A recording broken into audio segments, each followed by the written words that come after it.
The record in the matters 24 CF 104, 24 TR 469, 470, 471, and 472. State of Wisconsin, County of Burnett versus Gavin Jones. The state appears through Assistant District Attorney Holly Rockow in person. We have Mr. Jones appearing in person with counsel Gregory Amon for a plea and sentencing. The parties have reached an agreement. Mr. Amon, can you please recite it for the record? Yes, Your Honor. Mr. Jones will plead guilty to amended count 1, amended to resisting or obstructing with a motor vehicle in violation of Wisconsin Statute 346.04, parens 2T, which is a Class A misdemeanor. Joint recommendation is that sentence will be withheld with your probation. Conditions will include evaluation if requested by the agent, DNA surcharge sample, and the other charges and the traffic matters will be dismissed and read in. Ms. Rockow, with this agreement that's been reached, why is it in the public interest, as it was charged as 2 serious felonies and a low-end misdemeanor, to have it be resolved to this resisting, obstructing with a motor vehicle, Class A? Your Honor, I reviewed the facts as well as Mr. Jones' criminal history in both Minnesota and Wisconsin. He has no criminal convictions on his record whatsoever. This incident began in Minnesota. He was traveling at a very high rate of speed in Minnesota. Continued into Wisconsin, where he was ultimately stopped. I think the state would have a pretty difficult time at trial proving the recklessly endangering safety based on the facts. He was simply just speeding and disobeying law enforcement lights and sirens. It starts quiet, but beneath this opening formality brews a storm. Why is a young guy with no record facing charges in 2 states? I talked with Mr. Amon about a resolution that would avoid a felony for Mr. Jones, as this is his very first criminal conviction. And Mr. Jones was wanting to take responsibility for his actions in pleading to a Class A misdemeanor. I think that the background for what was going on with Mr. Jones will provide the best context, and I'll let Mr. Amon talk about that. But it's my understanding that there was a family situation happening, and Mr. Jones was aware that if he was pulled over, he wouldn't get to his daughter in time. And that would have some pretty serious implications for his life and his daughter's life going forward. He told the officer right away that he panicked. He explained, he was honest. He explained what was going on. He did mention trying to get to the daughter. I think his head was just not in the right space, and he made a very, very, very bad choice. But ultimately, he was cooperative, and ultimately, he's here taking responsibility. I think that having this, albeit a misdemeanor, a Class A misdemeanor conviction on his record is going to serve as a reminder to Mr. Jones about what happened here. And should he have criminogenic needs that can be addressed, those can be addressed on probation. I think that'll keep the community safe. All right, thank you. I can add a couple things to that, Judge, if you'd like me to, or I can wait until You can wait until argument. Okay. Has there been any discussion about expunction, and or has there been any charges filed in Minnesota? Both. Those are the 2 things I was going to mention. Alrighty then. And I was also going to mention, since I'm at it, that you had 4 days custody credit in Wisconsin and also had some custody credit in Minnesota. They only gave 1 day credit, but he tells me he was in jail for more than a week, and I think that's probably accurate from what I can figure out. 2 things. Yes, I was going to request and will request expungement for successful completion. He still has to get his probation completed successfully. But what happened in Minnesota was he ended up pleading to a felony charge there. He's on probation. How long are you on probation for there? Minnesota? 3 years. 3 years. So he will have that measure of supervision, but it's one of those stay of adjudication so that if he successfully completes that, it'll end up being a misdemeanor. That coupled with this is probably a fair result for the overall situation. And I will explain again in more detail what happened that led him to start this course of conduct that evening. All right, thank you. Can I have the plea questionnaire waiver of rights form, please? Thank you.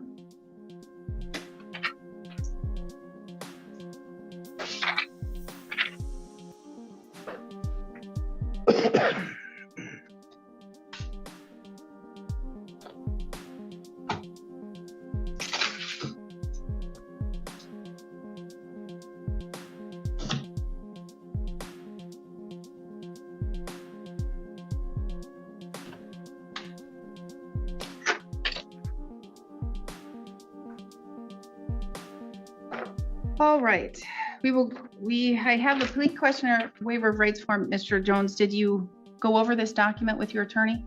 Yes, Your Honor. Did he go over it thoroughly with you? Yes, Your Honor. Did he essentially read it to you word for word? Yes, Your Honor. And so you understand everything on that document? Yes, I do. And if you did not understand something, did you ask him to explain it to you? Yes. And he did so? Yes. And so you're telling the court you fully understand everything on this document? Yes.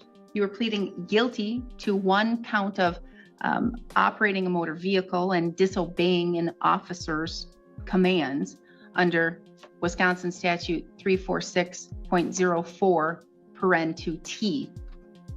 You're 23 years old, you have 12 years of schooling, you can read, write, and you understand the English language. That's all correct? Yes, Your Honor. Did your attorney go over with you what the state would have to prove your guilt beyond a reasonable doubt? Yes, Your Honor. Did your attorney? A high-speed chase crosses state lines, but this isn't GTA. It's a father in crisis, outrunning more than sirens. He's running from time. Maximum possible penalties you face. Yes, Your Honor. You are receiving treatment for a mental illness or disorder. Is that something that interferes with your ability to comprehend or understand what's going on? No. So you're in a position here today where you fully comprehend and fully understand everything. Yes, Your Honor. You are not taking any medications and you've not had any alcohol or other drugs, correct? No, I have not. Because you're charged with crimes, you are entitled to constitutional rights, and each of those rights is listed on this document. Next to the rights is a box, and each of those boxes is checked. That tells me that your attorney went over those rights with you and you understand them. Is that correct? Yes, Your Honor. So you fully understand those rights? Yes. Do you need me to go over those rights with you in any more detail? No. Do you understand that by pleading guilty, you're waiving and giving up those rights? Yes. Do you understand that if you're not a citizen of the United States, your plea could result in your deportation? Yes. Do you understand that the state would have to prove on or around May 4th, 2024, that you were an operator of a vehicle and you received a visual or audible signal telling you to stop your vehicle from a traffic officer or a federal law enforcement officer or a marked or unmarked police vehicle that you knew or you should have known was an officer and being operated by an officer, but you knowingly resisted that officer or obstructed that officer by failing to stop your vehicle promptly and in a safe and reasonable manner. Do you understand what the state would have to prove? Yes. Do you understand that upon conviction, you do face a fine of up to $10,000 or imprisonment of up to 9 months of incarceration or both? Yes. And do you understand that the recommendation to the court is to place you on 1 year of probation with what's called a withheld sentence? That means to have the whole entire 9 months held over your head instead of telling you today what the sentence could be if you're revoked. Do you understand that's simply a recommendation to the court? Yes. Said differently, do you understand that I could sentence you today all the way up to that maximum possible sentence, which could be that maximum possible jail time if I thought it was warranted? Do you understand that? Yes, Your Honor. Do you still wish to proceed and enter a guilty plea? Yes, Your Honor. Did you go over the criminal complaint with your attorney And that's that original document that basically says what happened that day and why you were charged with those crimes. Yes. For the most part, are those facts accurate? Yes. Are you admitting here today that you in fact did fail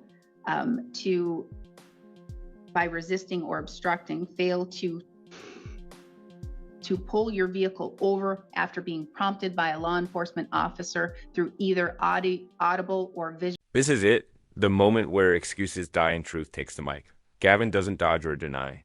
He owns the decision to keep driving.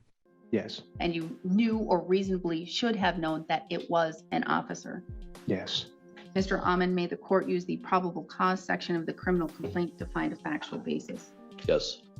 Has anyone made any threats or any promises to you, Mr. Jones, for you to plead guilty to this charge? No. You're doing so freely and intelligently. That means you're telling me you fully understand what you're doing here today Yes. and voluntarily. Yes. Has your attorney represented you competently? Yes. Has he answered all of your questions? Yes. Has he looked at this matter thoroughly? Yes. Are you satisfied with his services? Yes. Do you have any questions for the court or for your attorney before I proceed? No, Your Honor. Formal motion to amend count 1, Ms. Rockow. So made. Court will grant that motion. As to the amended count of obstructing an officer by failing to turn your vehicle over or by use of vehicle, a Class A misdemeanor, how do you wish to plead? Guilty. The court will find your plea of guilt is done knowingly, intelligently, and voluntarily. I'm going to find that you understand your constitutional rights and what it means to waive and give up those rights. I'm going to find a factual basis to accept your plea of guilt. Based on that, I will find you guilty of count 1. Counts 2 and 3 will be dismissed and read in for purposes of sentencing. A judgment of conviction will be entered today. Argument and sentencing recommendation, Ms. Rockow. Your Honor, I'd ask the court to adopt our joint recommendation and withhold sentence, place Mr. Jones on a period of 1 year of probation. For the reasons that I've already stated, I believe this to be in the public interest. Thank you. All right, Mr. Amon. Well, this is I'm going to start currently. Mr. Jones was pulled over within the last couple of days, and actually pulled over before the cop even put his lights on. Because he wasn't going to let this happen again. Ultimately, after they maneuvered around each other a little bit, there wasn't any issue, any problem, and Mr. Jones has already reported that to his probation agent in Minnesota. So his behavior is quite different than it was in this particular evening. But what he explains to me is that he stopped for gas in Hinckley, and he was on his way home where his daughter was, and he and the daughter's mother were having custody issues at the time. And had he not gotten there on time, the mother would have ended up with the child, and there would have been issues wrangling back and forth about that. And have I got that so far? Yes. And when he didn't have a license at the time. His attorney peels back the layers, and suddenly it all makes sense. This wasn't rebellion. This was survival laced with fear. The officer, he started to pull over, and then all this business went through his head about his daughter, and he basically tried to get away. That's how the as warped or wrong as it was, that's how the thought process went into this. And yes, he said he panicked. I think he was straight up with the officers and the whole thing, and he did what he needed to do here. And I think with no criminal history at age 23, it's really I think it's an aberration of behavior that was dictated largely the circumstances. He also does suffer from depression, and I don't know if that played any role in the thought process or lack of thought process at the time, but he's now received medication for that and is just starting to take that. So hopefully that won't ever be a problem for him again, at least not that he can't address. Thank you. What happened with the child?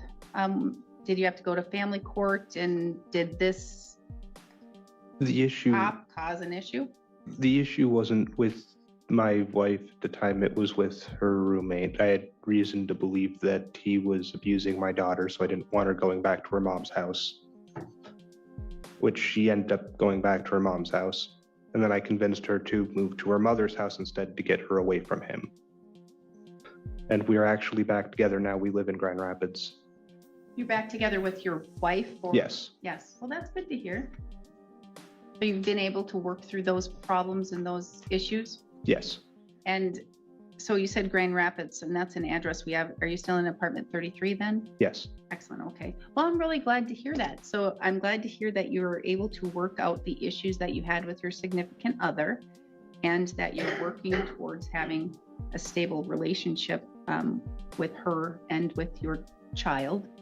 So that's good to hear. Is there anything else that you want to let me know? You want to fill me in on? You don't have to make a statement or tell me anything, but this is the only time that you have to let me know anything. Nothing I can think of. And Mr. Amon, so I can understand that the crimes that he was charged with here in Burnett County, this is the same day exactly as the crime, the felony he pled to in Minnesota, correct? It was a continuation of the same events, I think. And that's what I believe to have occurred. So,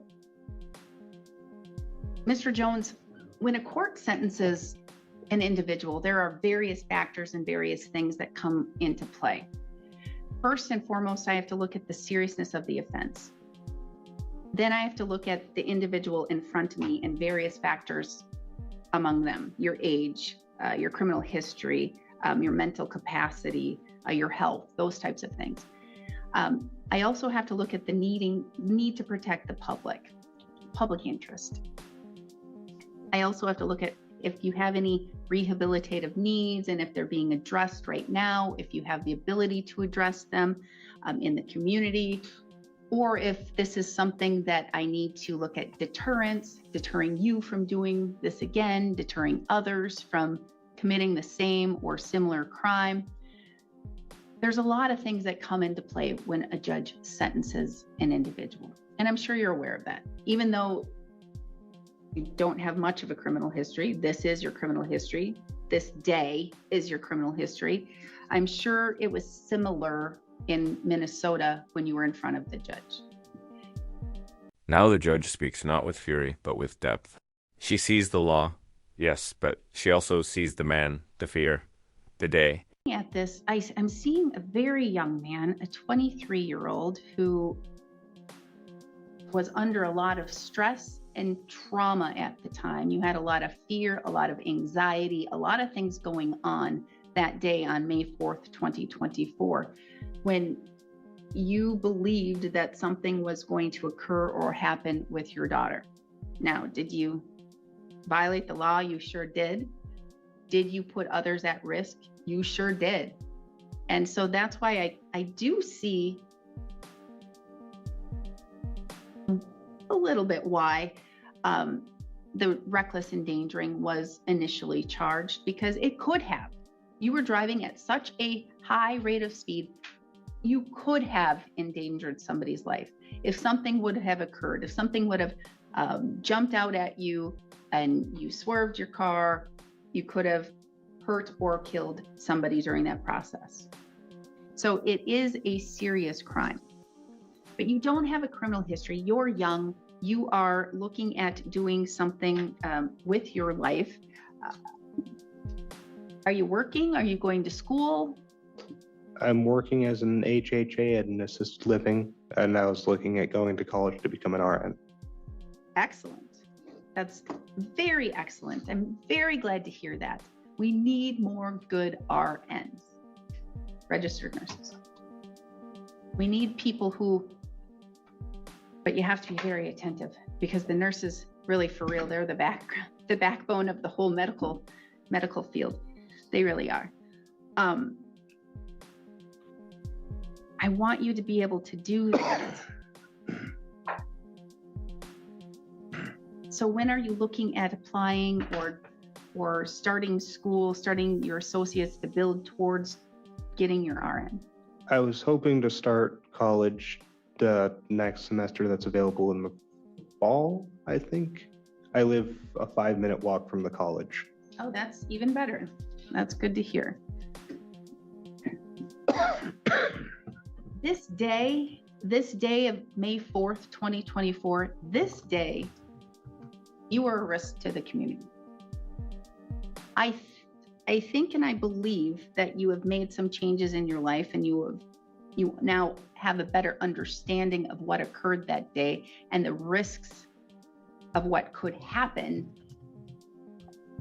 if you were to do this again. And the fact that if you were to do this again, the fact that you were charged with these charges, they just don't go away. They stay on CCAP forever. They stay in law enforcement's databases forever, and they can see and they can look and say, okay, he has done this before. Maybe this time is the time that we need to be cracking down hard on him.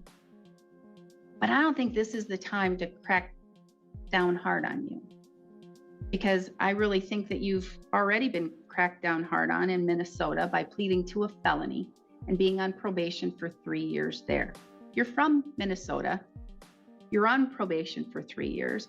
You check in with your agent. You meet with your probation agent. You're doing the programs that your agent is telling you to do. You're doing all that you should be doing in Minnesota. I don't see what double probation is going to do.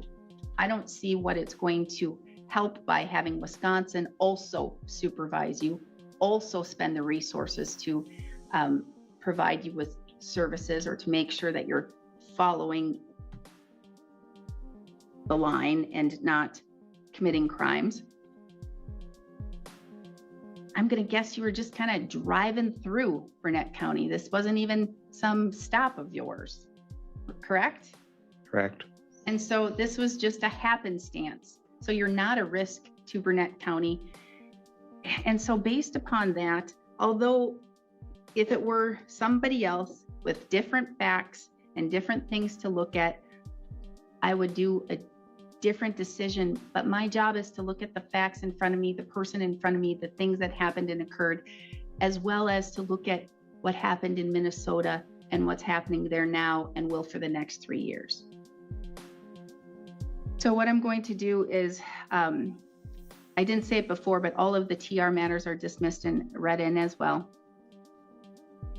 I'm going to assess $750 for a fine, 5 days of jail, 4 days jail credit. That means it's a time served. I'm not going to put you on. The judge believes it, and more importantly, so do we. Because justice isn't just about the past, it's about who you become. I'm not going to double probation you. You're already on probation in Minnesota. Do what your probation agent says, because if you do what your probation agent says, you're going to have your felony go away, and that's going to help you be an RN. If you don't, it's going to be difficult for you. All right? So even though this was different jurisdictions, it really resulted out of the same crime. And yes, you can be punished twice, and you kind of are. You've already pled guilty to a felony. That is on your record, at least for 3 years. And I'm taking $750 that you could probably use. So $750 cash. You have 20 days to appeal. Should you fail to appeal within 20 days, you do lose that right. You do owe for Mr. Amen's services, and I don't know what that is. No, he's PD appointed. Oh, he's PD appointed. Sorry. Okay, so you don't owe for Mr. Amen. But I need your DNA. When you're done here, you have to go right over to the Sheriff's Department, provide your DNA, and then you should be free to go. You have the right to request it be expunged through a written letter to the Department of Justice, not here, to the Department of Justice, if you wish to do that. I think that covers everything. Ms. Rockow. Nothing more from the state, Judge. Mr. Amen. I think you noted the 750 must be the amount based upon the amount